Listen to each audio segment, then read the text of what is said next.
નમસ્કાર દર્શક મિત્રો, વડોદરા ટુડે ન્યૂઝમાં આપનું સ્વાગત છે।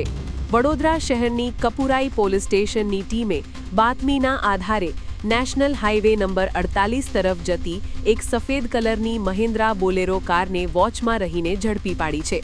પોલીસે આ ગાડીમાં તપાસ કરતા તેમાંથી અલગ અલગ બ્રાન્ડની ભારતીય બનાવટના વિદેશી દારૂની નાની મોટી કુલ 840 બોટલોનો જથ્થો મળી આવ્યો છે, જેની કિંમત 5,44,112 થાય છે।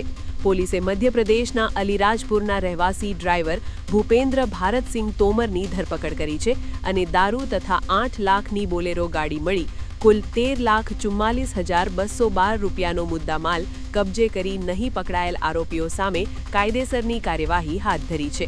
આ વર્ષ તમામ લેટેસ્ટ અપડેટ માટે જોતા રહો વડોદરા ટુડે ન્યૂઝ। નવું વર્ષ એટલે કે વિક્રમ સંવત 2082ના શરૂઆતથી વડોદરા ટુડે ન્યૂઝ ચેનલના ગુજરાત રાજ્યના તમામ શહેરના તાલુકા જિલ્લાના દર્શક મિત્રોને ખાસ વિનંતી કે અમારા વડોદરા ટુડે ન્યૂઝના તમામ સમાચાર જોવા માટે હવે અમારા ફેસબુક, યુટ્યુબ, ઇન્સ્ટાગ્રામના પેજને લાઇક કરો, શેર કરો, સબસ્ક્રાઇબ કરો અને કોઈપણ સમાચાર અને જાહેરાત અને તમારા વિસ્તારમાં કોઈપણ જાતની ગેરકાયદેસર પ્રવૃત્તિઓ ચાલતી હોય અને ભ્રષ્ટાચારની પોલ ખોલવી હોય તો અમારા વોટ્સએપ નંબર 9687328624 અથવા તો 9687906224 પર સંપર્ક કરવા વિનંતી।